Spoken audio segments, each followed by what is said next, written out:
Good morning, Mr. Gonzalez. Do you speak English? Yes, sir. Good morning. Morning. You're charged with two cases. You're charged with evading arrest and resisting arrest. You're facing up to a year in jail and or a $4,000 fine on both of those cases. We are going to do probable cause. You have the right to remain silent. Anything you say can or will be used against you. You have the right to have an attorney present. If you cannot afford one, one will be appointed to you, sir.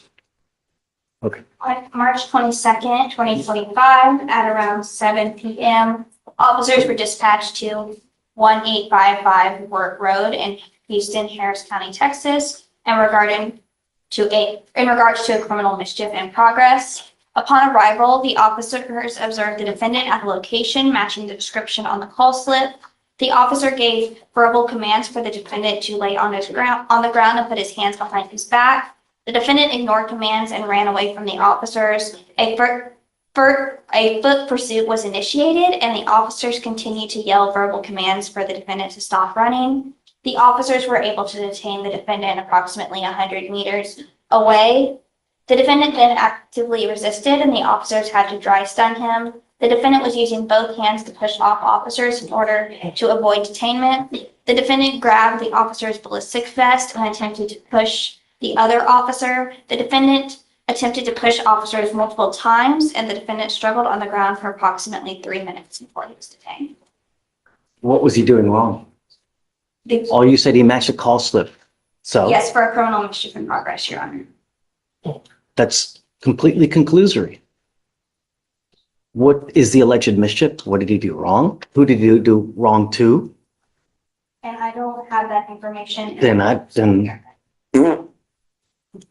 none of that? I mean, who's writing the reports? Mickey Mouse? You know? I mean, really? I haven't heard anything. Now, this is a major courtroom moment. The judge has just found no probable cause, and that means the prosecution didn't provide enough facts to show that the charges should move forward at this stage. Notice what bothered the judge. The report said Gonzalez matched a call slip, ran from officers, and resisted, but it didn't clearly explain what criminal mischief he allegedly committed in the first place. That's a huge gap. You can't just say someone matched a description and expect the court to fill in the blanks. The judge's message here is crystal clear. If the facts aren't in the report, the court can't simply invent them. What do you think?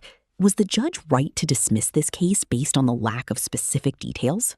For a felony theft, and they filed, I guess, a motion to revoke because of that warrants issued. So that's why we have you in custody now. I can't let you go because then I would get in trouble. We're going to do probable cause in our case. You have the right to remain silent. Anything you say can or will be used against you. Well, I don't want to talk about the case. You've got a lawyer. You know, you need to talk to him. Let him talk to me because I don't want you to say something that hurts you anymore. So let's just do probable cause because I don't know why. I don't even know why we're here. Yeah, my son, I'm a single father, and he can machine everything. There's no way to put on GPS. Like, Hold on. Let's do probable cause first because I know, that's why I said GPS. It's not up to him. We're just talking about these things. I can't, there's nothing I can do on the felony case, man. I'm just a lowly misdemeanor. In his defense, Judge, the felony motion is based on technicals and in this new case, this failure to ID. Really? Yeah, I don't see anything. Well, let's do it real quick and then we can talk and I can give you more info.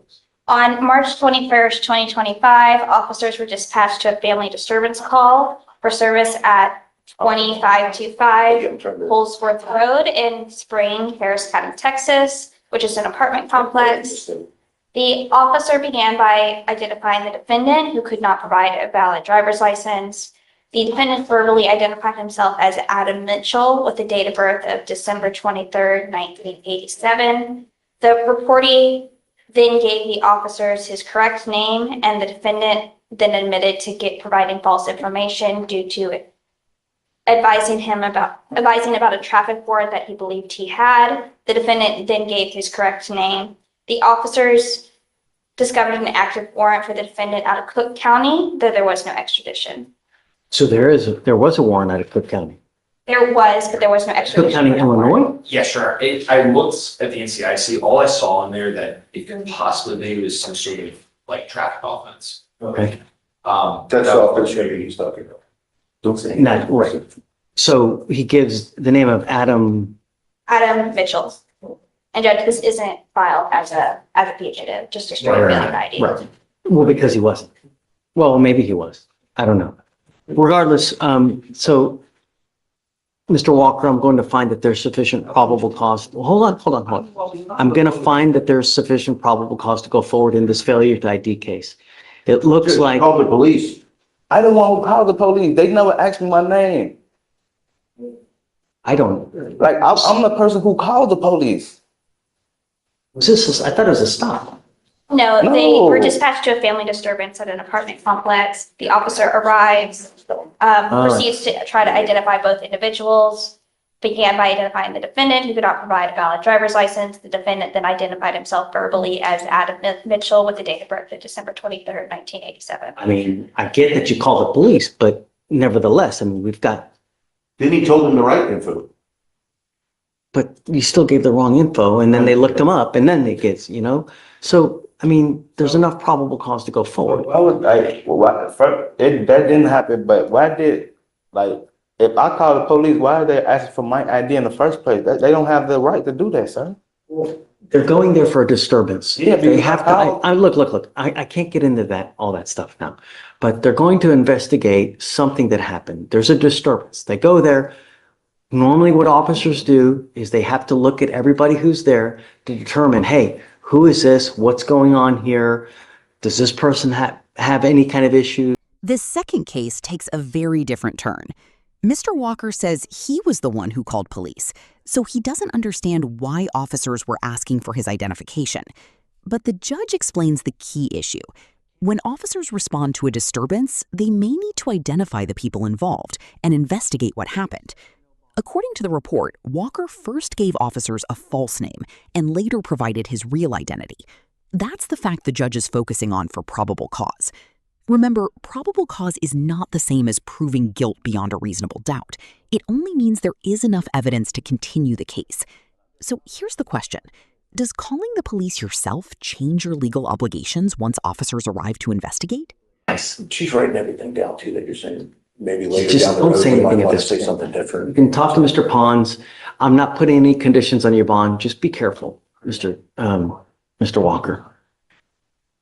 Okay, thanks. What was our bond on this one? It's PR bond, right? Yeah, he's got a PR. No, I bought that for $1,000. So you're. That's was right. it Judge, Thanks. 6,000. Excuse me, Your Honor, I'm approaching on Neil White. Is it, And Judge, he's been carried like since Monday, the 24th. That's when he appeared on your docket initially for a new charge for the bond violation report, which is filed, and also a motion to revoke and raise. But he was still incarcerated on Monday, Judge, Monday morning. he's right here now, right? He's here now. Okay. But Come up, Mr. White. Mr. White, We're on bond for an assault of a family member. Yes, sir. Since 2023. Yes, sir. In 2025, in February, you pick up a terroristic threat. Yes, sir. And now you've picked up another assault of a family member and a violation for protective orders. We're going to do probable cause. You have the right to remain silent. Anything you say can or will be used against you. Yes, You have the right to have an attorney present. If you cannot afford one, one will be appointed to you. On May 16th, 2025, in Harris County, Texas, officer was dispatched to an apartment for a family assault. Officer met with the complaining witness. The complaining witness had visible injuries on her face, including bruising on her eye and swelling on her head. The complaining witness went over to the defendant's house. Defendant grabbed the complaining witness by the arms and threw her into a table and chairs. Defendant began to punch the complaining witness multiple times in the stomach and slap her in the face. Complaining witness attempted to leave, but the defendant followed her through the apartment complex. The defendant currently has a protective order for terrorist threat, which bars contact between the complainant and the defendant. Is that the violation of protective order? Yeah, it's a felony, VPO. Your Honor, may I be heard? Your Honor, the complaining witness shows up at my client's apartment. He lives there by himself. She shows up like at 5 a.m. in the morning. My client did not assault her in any way.